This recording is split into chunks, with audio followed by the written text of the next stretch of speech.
about to hear a conversation I had with Danny, and it was fantastic. It was a blast speaking with him, and I'm sure you'll feel the same. So, what we spoke about was living life in autopilot mode, knowing what not to do, your ability to operate through chaotic situations, recognizing hard truths of life, and switching from consumer to creator. There's much more that we spoke about, but those are just a few of the top topics that we spoke about. And if you're new to the podcast, I do a few styles of episodes. Today is a conversation with another like-minded individual who I found interesting. And I do solo rants, which are shorter. They're like 15 to 20 minutes. Today's conversation will be about an hour. And on those solo rants, what I'm doing is expressing my reminders to myself, expressing my inner dialogue, hoping that it will be valuable to you. And the third style of episode that I'm looking forward to starting, once I get some questions, topics, you guys can send those into me at askjustin@myyahoo.com. And once I get questions and topics, I will address them in tweets, threads, videos, and podcast episodes. So I appreciate you. Enjoy the conversation. And so my wife travels a lot for work, but that's her business. It's the nature of her job. And we're a team, and we've always felt that way and thought if we're going to bring children into this world, we have to show our kids that we're a team and show that united front. And I'm a firm believer in that. And I think in those moments when it's difficult, or like when the kid throws up on you, when you think you're home free and you've got a little bit of downtime for the night, and then you got another half hour of bath and cleaning in front of you, sometimes sometimes that may not be the most fun, but but then but it all works out in the end. I think it's just, as long as we're all committed to the same goal of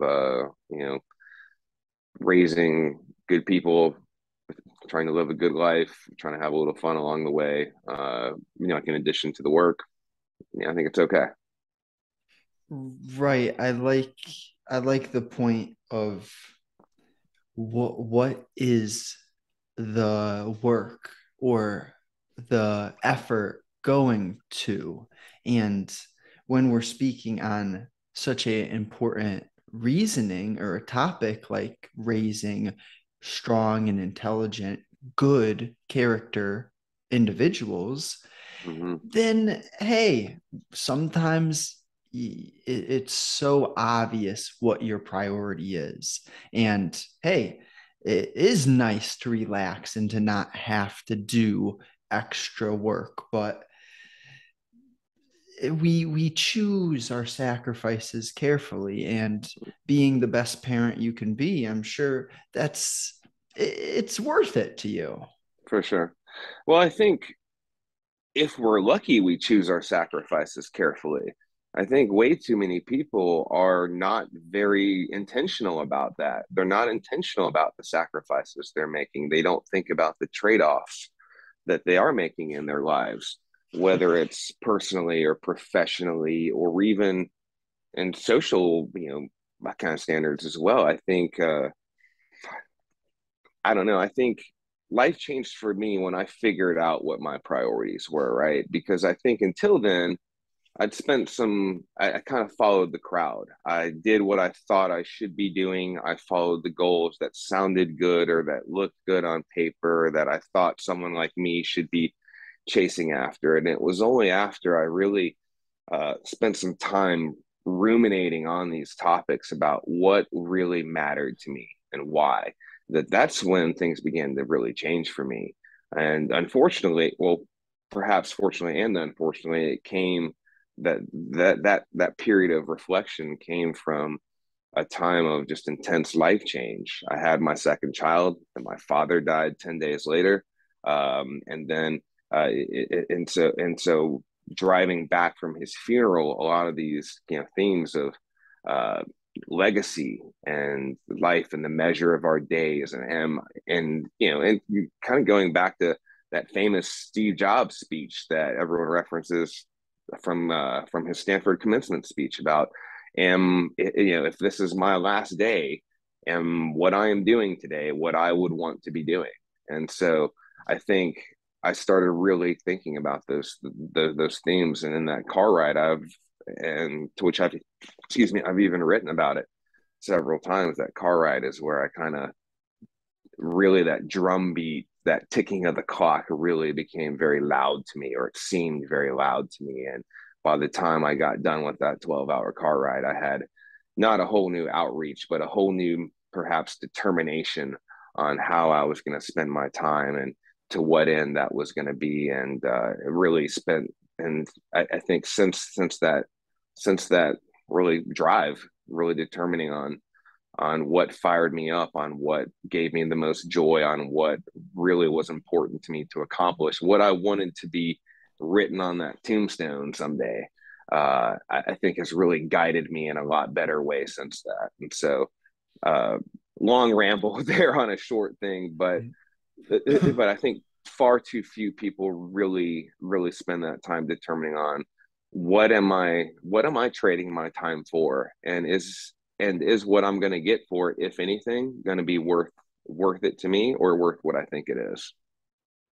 Right. The meaning behind what we're doing is such a determining factor in the quality of our performance. And Absolutely. when you've taken that awareness or spotlight and focused it on the fact that your parent has passed away, and that completely emphasizes that life is not forever. And with this understanding that, well, time is going to pass no matter what. So I might as well focus on things that are furthering my future, or at least going to make me feel good about myself. Mm-hmm. And Yeah. it's, I like talking on practical terms as along with abstract terms, but the rock bottom or the intense, well, these are two different ideas, but your intense life change, that's one way that we are pushed into making changes, Yeah. realizing that, okay, I am not mad or upset with things right now, but that doesn't mean I can't make some adjustments to Sure. make everything a bit more efficient. And there's also that rock bottom. For me, I wasn't on the streets addicted to cocaine and heroin, but I was in my home, sheltered, had good food, but my psychological state of being was terrible. Mm-hmm. I felt so helpless and I don't know. hopeless, and Yeah. just I didn't have meaning. That's kind of what I would get at. In Yeah. that rock bottom, what I would consider a rock bottom is what made me look at myself and what I'm doing each day. And that's where everything began to change. When Yeah. you get detailed, you pay attention to what am I doing each day. Mm-hmm. Exactly. Um, yeah, and that powerful moment, that moment in the mirror, because I had something similar to that. That was a little before uh, the birth of my child and my father passing away. It was kind of the pre work that went into it. Was when COVID hit, and we got sent to work from home for my job, and it was an adjustment. And so having our kid home, and my wife was pregnant, and it was one of those moments I look back on now. And again, after writing for 500 days, I wrote on this time and again. But there was, and just to talk about the story, but just explicitly, my oldest son was playing with some blocks on the ground, and he's a little boy. He's smashing them together, making a racket, and I was tired. I'd stayed up too late the night before, playing PlayStation, drinking beers and stuff like that. I was just not feeling so great, and I remember he's hitting these blocks together, and I told him, "Hey, can you just keep those blocks down?" And immediately I stopped. I felt so ashamed and felt like such a monster and felt like such a different version of myself than I wanted to know. And I, at that moment, I got up and went and looked at that mirror. So I talk about that kind of cliche moment in the mirror, but that happened like in the downstairs bathroom right behind me here. I mean, that happened. And I, kind of looked at myself, splashed some water on my face, and said, "Is this what you're going for? Is this who you're trying to become? You know, who are you becoming? Because it doesn't, because this reflection is not the one that I think you hoped for." And I think in that moment, I took a picture of myself and I said, "This is the person that I'll never be again today." And I had been eating a terrible diet, not exercising, just staying up late, spending sinking hours into video games and, drinking beers, late into the night. It was just, I mean, just all the things you're not supposed to do, all the things you're not supposed to do. And it all came to a head in that moment. I went for, I'll call it a run. It wasn't a run.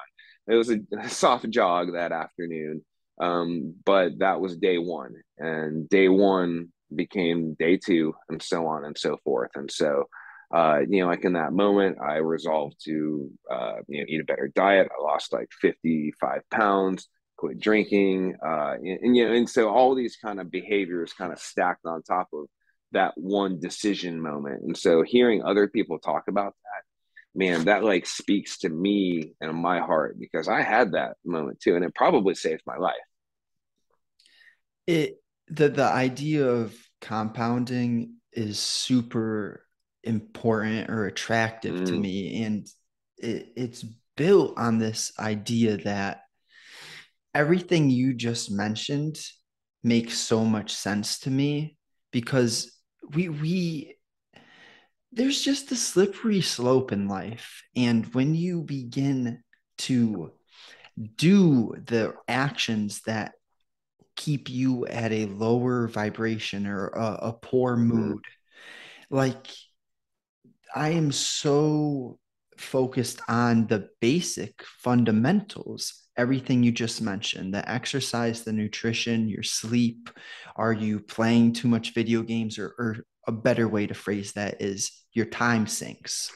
Yeah. Because I don't want to act as if we're saints either. Yeah, you Humans can't grind do. all the time. Yeah, you can't grind all the time. Exactly. And we need to create a healthy balance of earned relaxation. Yeah. Oh, I like that. Right. Earned relaxation. That's a good term. I like that. I'm gonna write that down. I appreciate that. There's just another term that I really love is voluntary suffering, choosing to, because it's just the option. If we commit to putting ourselves through a workout, which sure, it's hard. It's so much better than walking into a workout with this victim mindset like, oh, I have to work out right now. No, you get to work out. You have the mm, opportunity to take care of your body, which therefore raises your mood. And when coming you from a place of gratitude. Yeah, right, and it's these simple but I like it. overlooked small steps that like there's fitness coaches and they're powerful, but when you really can unravel what fitness does for the rest of your life, I think that's more powerful than just being a independent fitness coach. But at the Yeah. same time, the, hey, any individual who's looking to help others, I'm a huge fan of. So I definitely got off topic, but there's a lot of important areas that we can touch on. So really, we could take it wherever you want to go. Wow. Well, I mean, yeah, Justin. So I think even when we kind of came in, we kind of just jumped right into it, right? I mean, didn't really even really say anything. So I don't know. I mean, was there anything specific? I think even that precipitated the conversation even in the first place. When I look for potential people that I'm interested in speaking with, I'm not looking for anything specific, just this general idea of an individual who is improving incrementally. And Gotcha. the fact that you're writing, it spurred my curiosity Mm-hmm. immediately. Well, that means he's working on himself, because people who write and read and are intentional with their time, they have an aim. They're looking to be better. So I guess I'm you gave me a great introduction into that intense life change in the moment. But tell me a little bit more about if there's any other periods of your life that really indicated you had work to do. Mm, okay. Yeah, and so I mean, honestly, I think just really these last 30 months really since really March 2020, since the pandemic, it really it really changed things for a lot of people in a lot of ways. And fortunately for me, I was one of the people that it didn't negatively affect health wise so much in that, but it gave me almost the time to do that self-reflection, to gain that self-awareness. And so I think that moment in the mirror started that process, and becoming healthy in body, it took time. It took probably 6 or 7 months to lose the weight.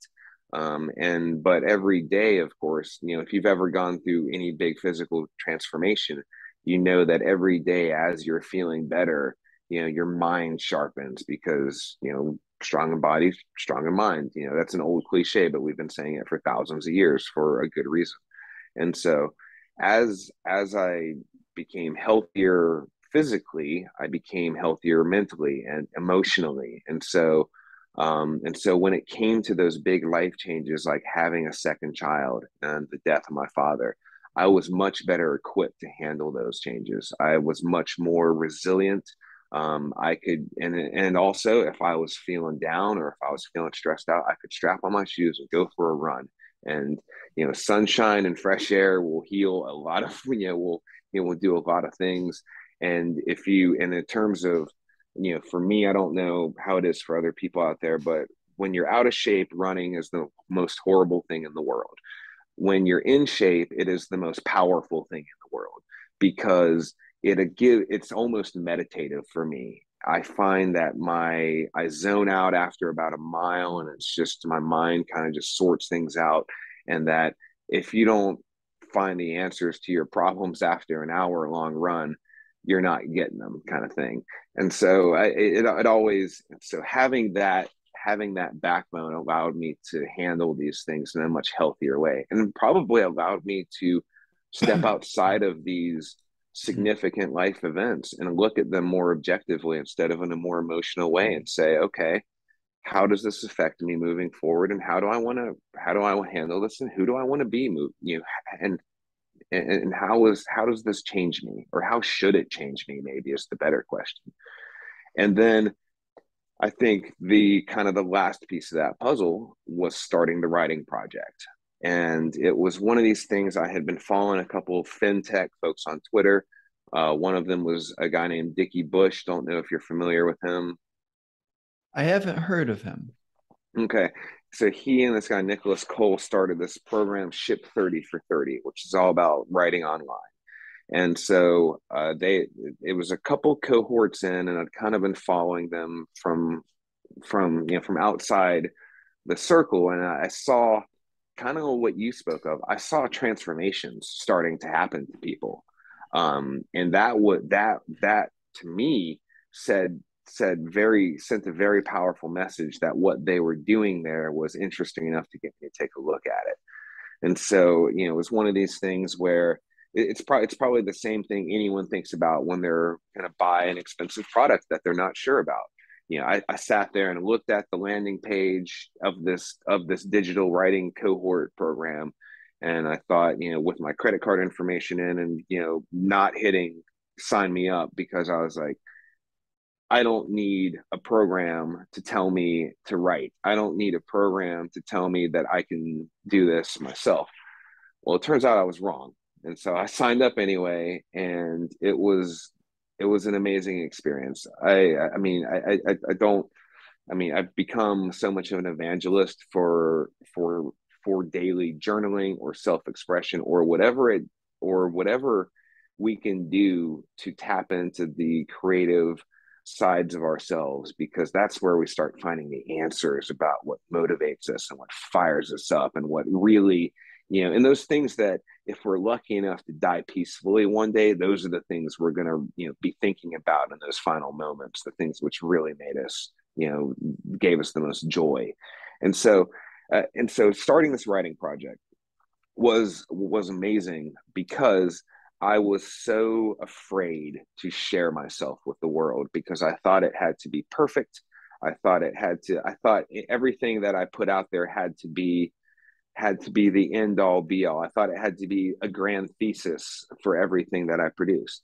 And the day before publishing day one of the leaders of the cohort says, I don't mean to be mean about this, but if you're afraid of hitting the publish button tomorrow, you shouldn't be, because no one is reading anyway. And it and while some people might have taken that the wrong way, to me, it was exactly the kind of hard truth I needed to hear. Because, and it was like Voltaire said, that man is free the moment he wishes to be. And I realized in that moment that the stakes were so low, and that the only thing I was going to lose out on was not going for something like this. Right. And I know that's kind of another cliche, but I feel like when people start going for things in their lives, they start saying these things. It's weird how that goes. But in day one publishing, I woke up at 5 a.m. I already had the essay written. I hit publish, and I waited for the adulation to roll in. I mean, it was I was that vain and ego driven and whatever else still. I mean, even after these changes and these ego checks along the way, I still thought that way. It was amazing. On day two, I was confused why I hadn't been contacted for a Pulitzer yet, and I was a bit confused about that. And so I said, well, I better keep writing. And so, because if it didn't happen on day one, maybe I have to keep going and see where. Well, the program ends at 30 days. So it's ship 30 for 30. So you write 30 essays in 30 days and post them for the world to see. And along the way, I realized so many things. I thought I was going to be this optimism guru, kind of like Zig Ziglar, some crazy idea like that, or some new Brian Tracy. I mean, some of these optimism writers. I seriously thought that was going to be me. And about 20 days in, I realized I am writing played out tropes that have been of paths that have been tread by people who are far more eloquent and will always be far better writers than I'll ever hope to be. And it was only kind of then when I started to lean into what made my life unique or more interesting. I was like, I'm kind of a normal guy with two kids in Ohio, trying to get promoted, trying to be a good dad, trying to get good at golf, trying to write some things. And so when it's really when I kind of just said, I'm going to write about the interesting things that happen to me, and the things which are humbling, the things which make me laugh, and the things that check me, I guess, or change my perspective. And that's when that project really started taking off, and it started to resonate with other people. And I started to have different conversations with people, because it wasn't just like, hey, cool essay, or hey, nice. It was, wow, this speaks to me as a person, as a parent, as someone who's unsure of where their career is going, and et cetera, et cetera. And so I thought at 30 days that it was an interesting experience, but it was kind of like the X-Files. I felt the answers were out there. And so I thought, I'm going to write for 500 straight days and see what happens. And so I did that. I just finished 500 days 2 weeks ago. So I mean, the only words to describe it, it was an absolute life-changing project. So I've been talking a lot. I'll pause there for a second. How many how many hours a day were you writing over that span? It was it varied very much. And so having young kids, having a job, and in that time, the wildest the wildest stuff started happening though, Justin. I mean, it was, so I started writing, and I started writing every day. And then all of a sudden I started getting a lot better at my job. And I work in sales, and all of a sudden that daily focus and daily discipline that came along with writing, editing, and publishing every day really propelled that. And so at first it did take a while. It probably took an hour a day, maybe more, because again, I would agonize about what I was saying, and I wasn't even writing well. It was bad structure. It was really kind of badly formatted, even. And at the end, at 500 days, I would sit down with a blank page without any idea of what I'd write about. I'd write a essay, soup nuts, in 20 minutes, and post it and be done with it, and wouldn't think twice about it. And so the skill definitely does develop in terms of writing quickly and coherently. That definitely happened over a year and a half. But I mean, but the other stuff that happened along the way was the crazy thing. So I started getting a lot better at my job. My sales hockey stick. I started, I mean, just it was just that little bit of discipline just really started to bleed over into other aspects of my life. I started getting, like I said, started getting better at my job. Became a more present parent. I mean, writing about my kids every day and writing about what I wanted for their life and what I wanted them to experience made me a lot more present and about in their lives. And so I quit picking up the phone so much, or or at the end of the workday I closed the laptop and it was time to play on the floor with the time to play on the floor with the little boys, or it was time to close and go to a playground or something. We're not taking the work phone with us. And so in that time, my relationship with with my children grew deeper and more meaningful. And I realized that I hadn't even realized before, that they really became my enduring source of joy and hope, for the world, really. And in that time, becoming a more present father, I became a more present husband, too. I, you know, I, I, I was more communicative in our relationship with my wife, which I always struggled with. And maybe that's more of a man thing, but I always struggled to communicate my feelings or my expectations or my thoughts. But writing every day helped distill all those things and helped me bring those into conversation in a much better way than just shrugging it off or grunting or just saying I'm fine until I had a blow up, or until my temper got the best of me, every, once every month or something. And so became a better, father, became a better husband as well. And then, in the time that I was writing every day, I became so much more gracious about things in my life. I realized how lucky I was and how fortunate I was. And so I started reaching back out to, friends that, or people that had always been valuable to me, that I never told them how valuable they were to me. Why didn't I tell them that? Writing every day helped me feel that gratitude, and it helped me propel that into the world. And so, I mean, even just sitting here talking about it, I'm getting a little like, kind of like emotional just thinking about that project. And so, I mean, just all these positive changes. And so you talk about stacking behaviors and how one good thing begets another. That writing, getting into shape, figuring out what I wanted, and then injecting a little bit of focus and discipline into the mixture by daily writing helped me propel my goals across the board. And it was an amazing growth period. Just an incredible time. Right. And I want anyone who's listening, honestly, to rewind that, or some way, somehow you have to go through everything Danny just said again, because throughout that period that you've been talking, there were so many principles or rules, ideas that you said that are just so true. And they're universal truths that are applicable to every single human being. See, I know I come across the fact that humans are different. We have different personality traits, and our personal experiences have been indiv- they've been specific to the individual. So therefore, the way that we perceive reality could be completely different. But Sure. Yeah. what this really comes down to is, number one, you eat the right food and you exercise, that's going to create this idea that maybe you could create the future in a way that you're designing it. Maybe you could actually develop who you want to become Yeah. specifically. But if you don't exercise and eat the right food, I don't even think that those thoughts come into your head.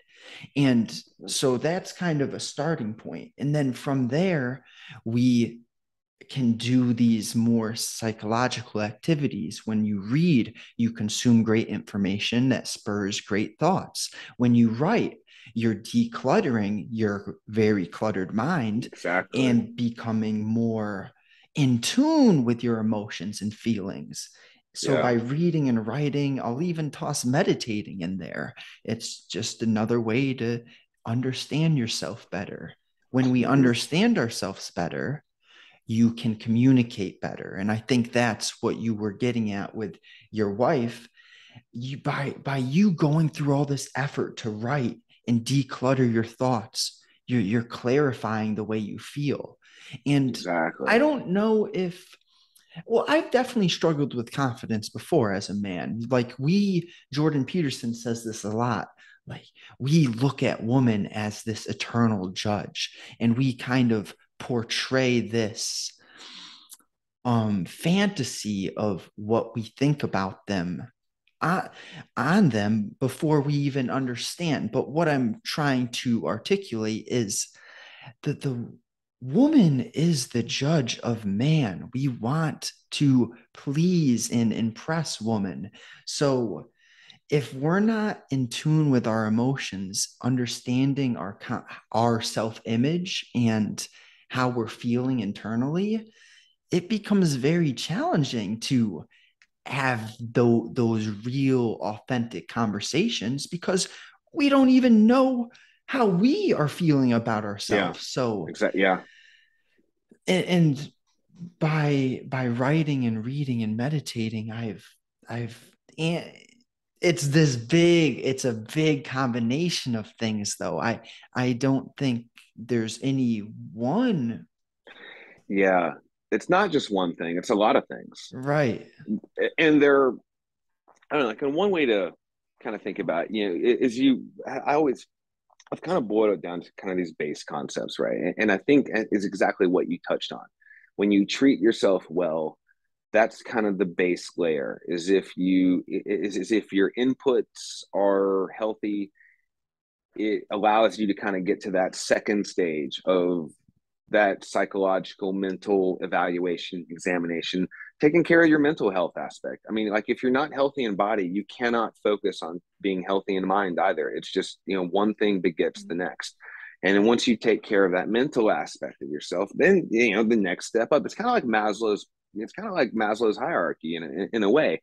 Take care of your physical needs, then your emotional, your psychological needs, and then your kind of emotional needs. And once we get exactly to what you say, in tune with that, then we can tap into those higher level aspirations, that self actualization at the top that really, that really drives different kinds of results in our life. And so I think you're exactly right. And they're not cumulative, these behaviors, they're multiplicative. And one builds upon the next. And if we're negligent in one, it detracts from our ability to build that castle. It detracts from our ability to have that pyramid as solid as it could be. And yeah, unfortunately, it took me a really long time to live something that I fundamentally knew. I wish I was one of those people that was wise enough to really learn from the mistakes of others, but unfortunately, it seems like I'm kind of one of the ones that has to go through it myself sometimes. So, oh well, so it goes. Right. And I personally, there's been some things where, okay, I see that I can learn from Mm-hmm. others. And then there's other more detailed and nuanced experiences that you have to go through yourself. Um, so the example that I could learn from someone else was my dad did not have a good I don't want to say life because he's still here, but so far his life has not been great. And I learned from him what not to do. Mm-hmm. The common things. When you are putting in horrible things into your system, that's what you're going to put out. And he Yeah. was running from reality with substances. And you're not, you're a human being, but you're so far from your highest self when you're addicted to substances, when you have these beliefs about the world that don't Yeah. serve you. And Mm-hmm. so you can learn from extremes. I think the extreme Yeah. examples are very educational. And then Sure. the nuance within a specific niche or a field, that's when you really have to use that trial and error or pay for a specific mentor. I love what you did by investing in yourself. I had a big it was challenging for me to invest in myself in the past. I looked at Yeah. courses as just not the best use of my money. But then I came to realize okay, if I've consumed so much of a person's content and I feel their energy, like their authenticity is beaming through the screen into my mind, that just hooks me. When I Mm-hmm. trust the person, you buy when you trust people. And Sure. Yeah. that's what I'm doing through the podcast and through everything that I put out. My sole aim is that natural authenticity. You definitely mentioned something about this earlier, where you can simply feel that someone knows themselves or that they are operating from their authentic self, not any sort Mm-hmm. of mask or trying to Yeah. portray something. And I I know we've touched on a lot of topics so far, but something that I do want to mention is the idea of the hard truths.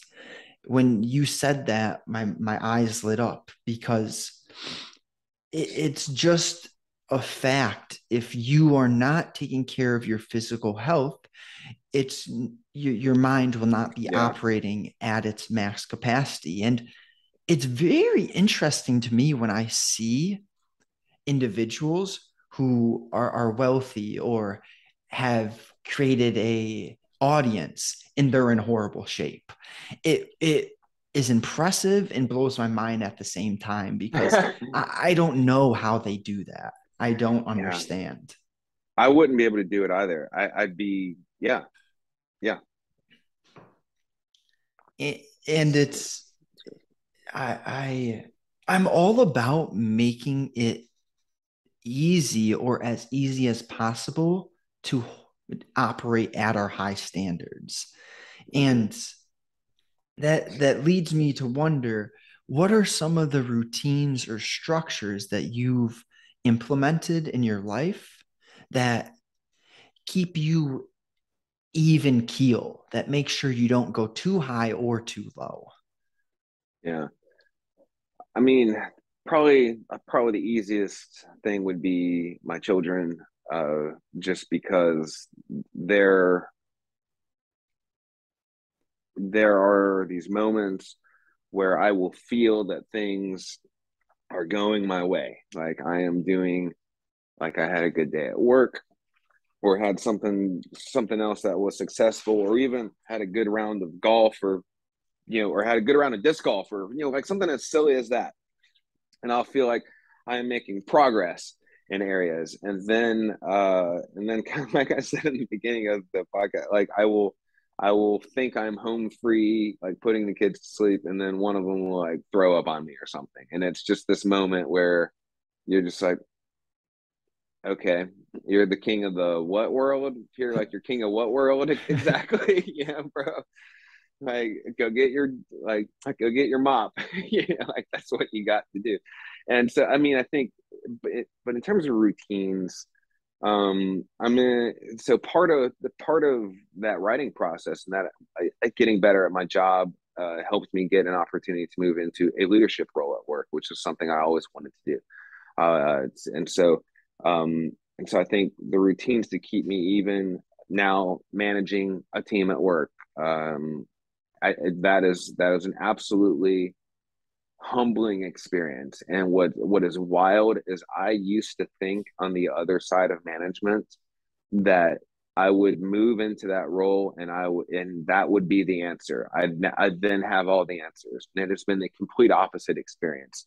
I have found out that I'm completely clueless, and so it has injected a entire new, just massive amount of imposter syndrome into my life. And so what's fun and so the what's interesting, but I think the writing every day filters into that, because uh, in terms of things that keep us even, that was something that was very, very good to keep me on an even keel.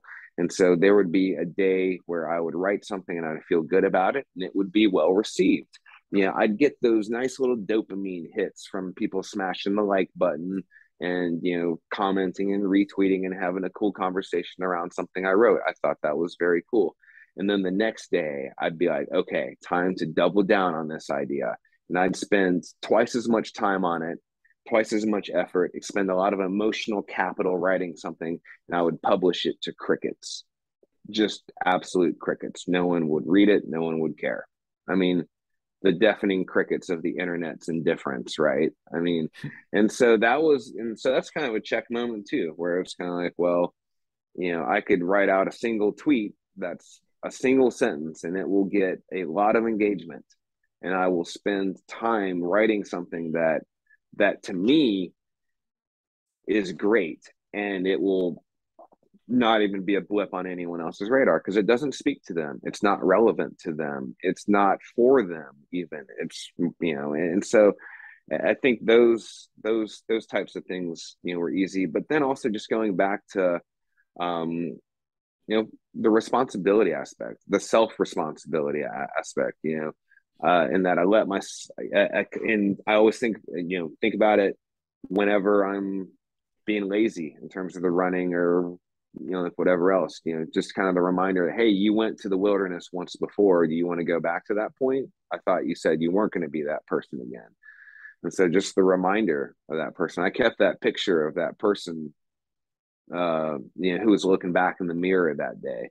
And I was serious when I said I wasn't going back to that person, because that person was moving further away from the things that were important to I like that you mentioned reminding yourself. It's not that you don't know what to do, but sometimes we forget and we need to be reminded.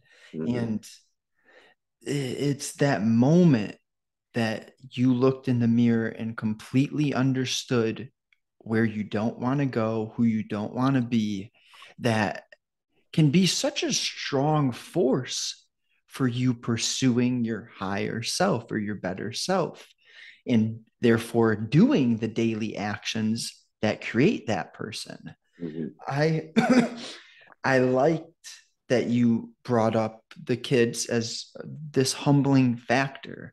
See, I have huge ambitions and huge goals to influence millions, to become financially free, yada yada.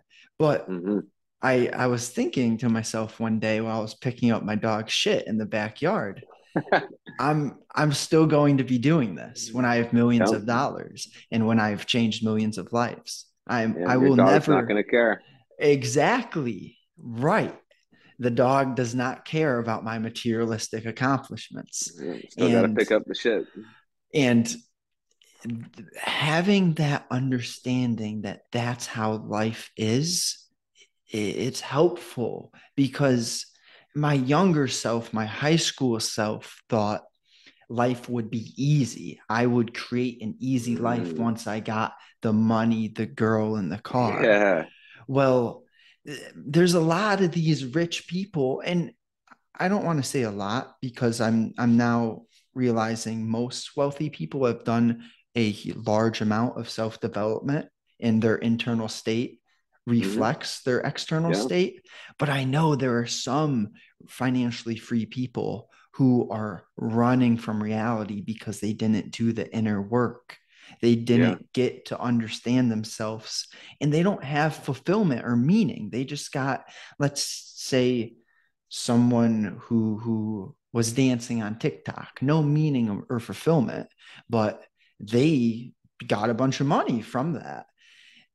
It doesn't fix your life. Money is such Yeah. a great tool. It's so amazing, but Great you tool. you need But internal yeah. solutions for internal problems. Hmm. Yeah, I mean, and then in terms of the keeping score factor as well, I mean, money is an absolute essential, and anyone who says so doesn't have any. And so, there's that. And so I'm certainly a big believer in that, and in self development, and also in self development in order to be rewarded for it. That's part of my agenda as well, and I think that I think that's okay. There's nothing wrong with wanting to get reward from what you produce. That is the way of the world. I think there are a lot of people, and especially in the United States, and maybe it's just a part of our culture or something, but there are a lot of folks that's the only way they keep score, though. They don't know any other way to keep score than just the bank account or the stuff or the house or whatever else. And what worries me is that I know some of these folks, and what about when they're older? What about later on in life? I hope those things bring them comfort. I hope those things bring them the aspects of self actualization that they seek. And then I think you're right. I think some people, maybe it's an easy way to keep score. Like maybe it's, I don't want to say it's lazy, because there's certainly nothing lazy about making money, but I mean, for me, I want all the stuff. I want all of it, though. I don't want to be wealthy and have my kids hate me, when I grow up, And so, I mean, which there are a lot of people out there who have figured it out, right? There are a lot of people who have figured out the balance of how to get what they want out of the professions that they choose, and they are as involved as they want to be with their families, and they get as much out of that as they choose, or as they want to get out of that. They are not a slave to their jobs, or something like that. With like you hear the term golden handcuffs. That's the saddest thing in the world, right? That you have to stay in a high powered job so that you can afford like this in kind of crazy lifestyle. I mean, great, yes, good, but again, at what cost though for everything? But and so that's a lot of rambling just to talk about that. There are people out there who have figured out the code to get it all, and that's what I want. I want that too, because it's achievable and it's worth working towards. I think being one of those people is worth my time and effort, trying to become one of those people who has figured out or at least the major things to me. Um, you know, Good father, good husband, good citizen, good colleague, good family member, good friend. And just kind of running down the list. The things that are important to me. I can become the person that is capable in all of those realms. We all could be. We can all become capable in the things that are important to us. That's a great message. And really what I try to get across to people is you have the power to create your life according to what you want, but Yes. it it will never happen by accident. These Nope. people who you're speaking of, who have designed a balanced life where they have multiple domains that are fulfilling their needs, they did it on purpose. They created structure. They rewired their beliefs, had a vision, at And they're least. clear about what they wanted. Right, right. Yeah. You get And went out clear, and got it. you have a clear vision. That's the first step to creating something. But how Absolutely. do you make a clear vision? You have to, I don't know, maybe start with what you don't want. That helped me a lot. Where do I Yeah. not Working want to be? backwards. Sure. And I And mean, I kind of did that with that moment in the mirror. That person in the mirror, that person was going to have a heart attack in 10 years. Like I saw the ghost of Christmas future in that mirror. I said, yeah, you could be that person. You want to be a sad statistic, or do you want to be someone who has a wonderful life with your kids that they grow up, telling stories about their dad forever? Do you want to be that person, or do you want to be the one that dies of a heart attack in a few years? Because you can choose. you can choose that. That's a great idea for people to understand. You have a choice. Your choice is Mm-hmm. this. It's hard to be broke and it's hard to be rich. It's hard to be intelligent and it's hard to be dumb. It's hard to be rude to people and it's also hard to keep your cool and be kind to people. But clearly, there is a better hard for each individual to choose. And Love that. that's Choose your hard better. choose your hard. Like that's what I keep stapled in my mind. I wake up 3 a.m. every day. Gym opens at 5. So I write before I go to the gym. That writing has is becoming something that I see myself doing much more. Right now, It's a I'm superpower. I'm doing probably 2 hours or 3 hours a week for my weekly newsletter.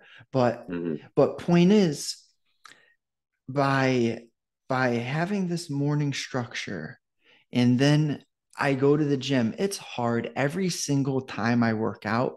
It's challenging, but I get stronger. I see my body Mm-hmm. get stronger.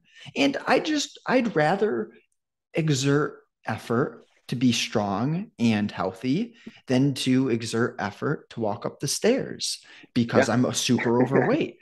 Like we all Yeah. have You that can choice. go either way. Exactly. We can choose that. We can choose either version of ourselves. I love that sentiment. Choosing your hard is that's a great thing there. And definitely something that, yeah, which is, but yeah, exactly what you said. It's hard to be in shape. It's also hard to be out of shape. It's yeah, all those things, exactly. I love the agency involved as well.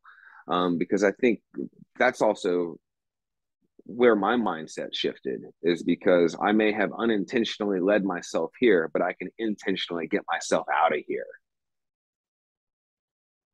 That's very powerful. And that is what happens to most people. We were operating on autopilot and we ended up somewhere that isn't isn't a pleasurable or a satisfying place to be.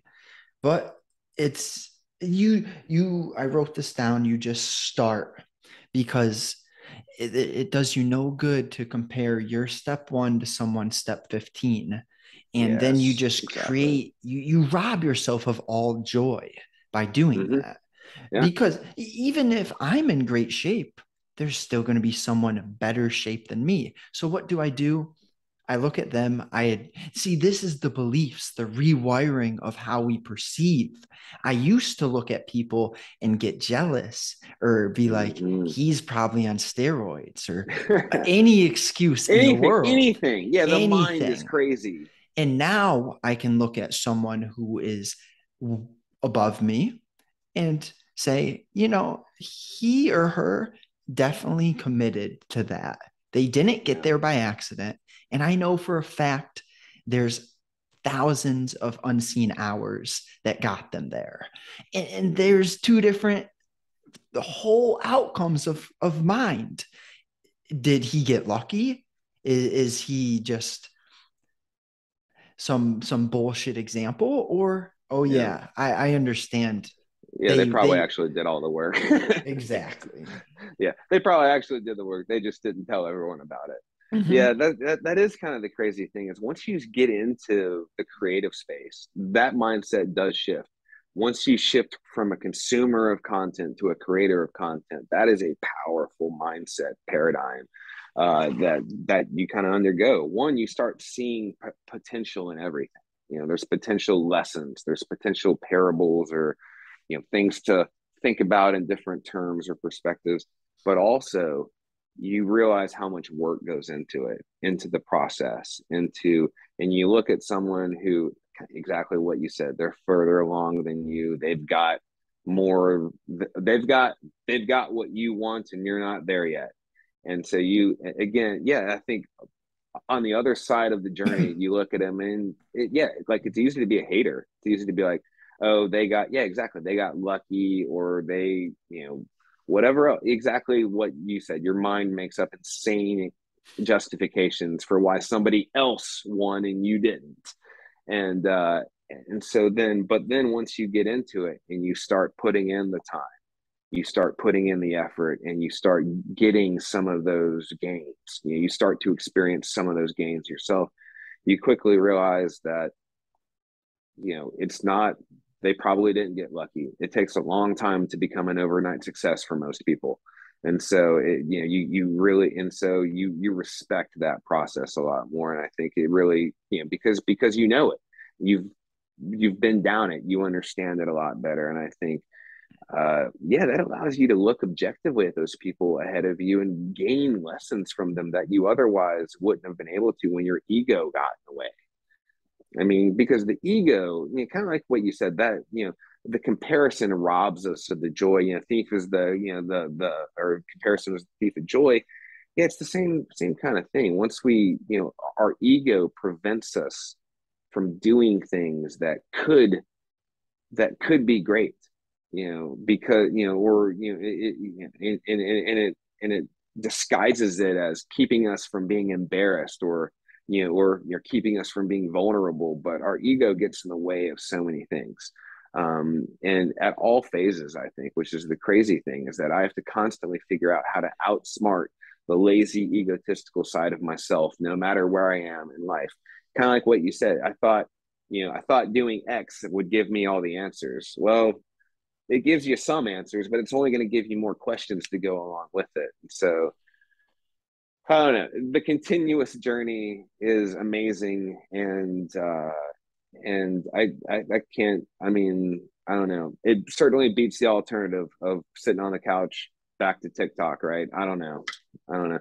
I don't have all the answers either, either. But this journey certainly helped me find some of them. Right. And that's a very transparent point that we're on a journey. We've gotten better, made significant progress, so much further than we used to be. Still don't have all the answers.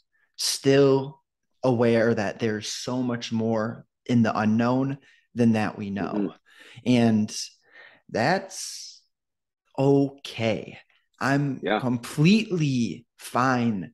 See, where I am right now, not financially free, not where I want to be, so much more fulfilled and enjoyable of a life than I could have ever imagined from the outside view. If you were to tell my Mm-hmm. younger self, I have this much money, I look like this, I have this many friends, this is my status, I'd be like, oh, he is not doing well.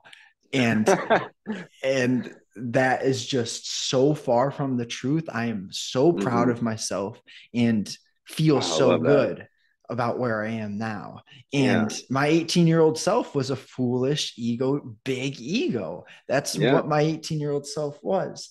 And Yeah. that whole topic of ego is very interesting. I know that to put out your message, you spoke earlier about it being tough at first to click publish because you're Mm-hmm. nervous about what people Yeah. think. And same for everything that I've done. Yeah. To I thought about making a podcast for probably a whole damn year. Like it was in my, not every day, but it was in my head. Hey, Yeah. I love listening to podcasts. I feel like I have something to share. Oh, but people will judge me. Oh, I don't have many followers. I'm not Oh, good enough. Yeah. All right. those things. Millions of limiting beliefs and destructive thoughts. Well, I wish I could give you a magic pill or some magic solution. The simplest piece of advice is you have to start And Um, you're not going to know it all when you start. You're not supposed to. You're going to learn through experience. So you get your foot in the door, and you just, as long as you're not wasting a abundance of time, you're reflecting and paying attention to the mhm, results, you will make incremental changes, and over time your results are inevitable. But you have to be patient. You have to have a a structure where, let's say we're doing a creative endeavor, some sort of avenue that requires much time and much effort. Well, of course, you still have bills to pay. So you better create some sort of transition plan or have some sort of safety valve that mhm. reduces your stress because you've thought about it. I that's a lot, but I think we can end off right around here. Do you have any leaving principles or a message that you want to close out with? Yeah, I think just in the process of you saying that in terms of getting started, because I think, and I wrote about it a lot through 500 days about the importance of that day one, because day one allowed there to be everything else that came after it. And I didn't know on day one that I was going to get all, or it's I've talked a lot about cliches, but I love quotes, and Zig Ziglar's got one I like. He talks about what you get from achieving your goals is not as important as who you become by achieving your goals. Yeah, I love And that. that became kind of the overarching theme as I think about writing for 500 days. That's what really sticks out of my mind, is that I became a better version of myself throughout that process. But I didn't expect that. I just thought I was going to write, and whatever was going to happen. And then what ended up happening was I became a better father, became a better husband, got promoted at my job, got a mid 5-figure raise because of it, which, is great. It made friends from all over the world with amazing people doing amazing things in their lives. It fundamentally changed what I do with my free time. I don't sit in front of I don't, I still do have that downtime, but I don't, spend hours, sitting sitting there wasting my time and then trying to convince the world that I'm working on the things that matter to me, because the truth is I am now working on those things. And so all those positive benefits that came out of just starting on day one, I never expected. And I mean, I even made money writing. I got paid for, side project writing, stuff like that, which was amazing. I mean, I guess, call yourself professional writer, quote unquote. That's cool to me. I mean, that again, going back to the ego thing, that's a good ego boost. Like that's a positive one. But and so all those things came from just, and I wrote about it on my day 500 essay about, do the things, get the courage to do the things that can change all your tomorrows. And that's what that day one was for me. It changed every subsequent day since then. And every subsequent day since then, my life has been richer and more meaningful because of it.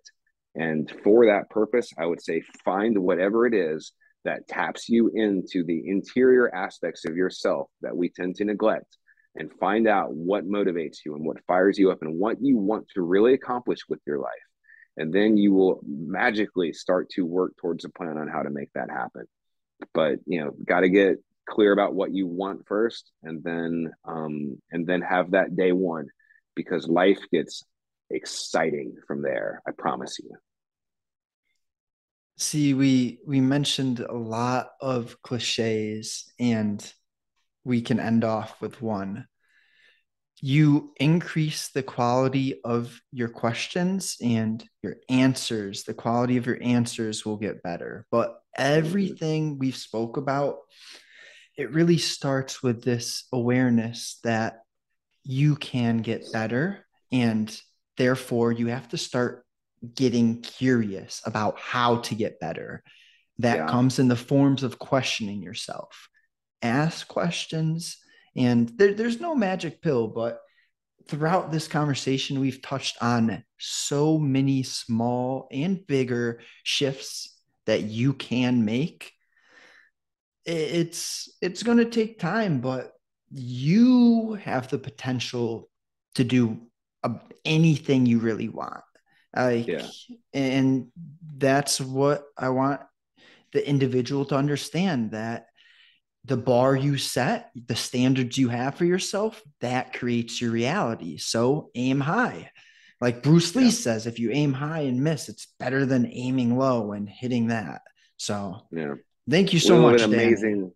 Oh, Justin, it's amazing conversation. I mean, it's amazing you even have conversations like this. We live in an amazing time in human history. And so, I just think it's so cool to, jump on these interwebs, have a motivating conversation. Like I'm about to like kick ass the rest of the day at work because of this talk, man. So, thanks for the invitation. I really appreciate the invite and enjoy the talk, man. If you need anything else, I'm happy to, chat and, best of luck to you.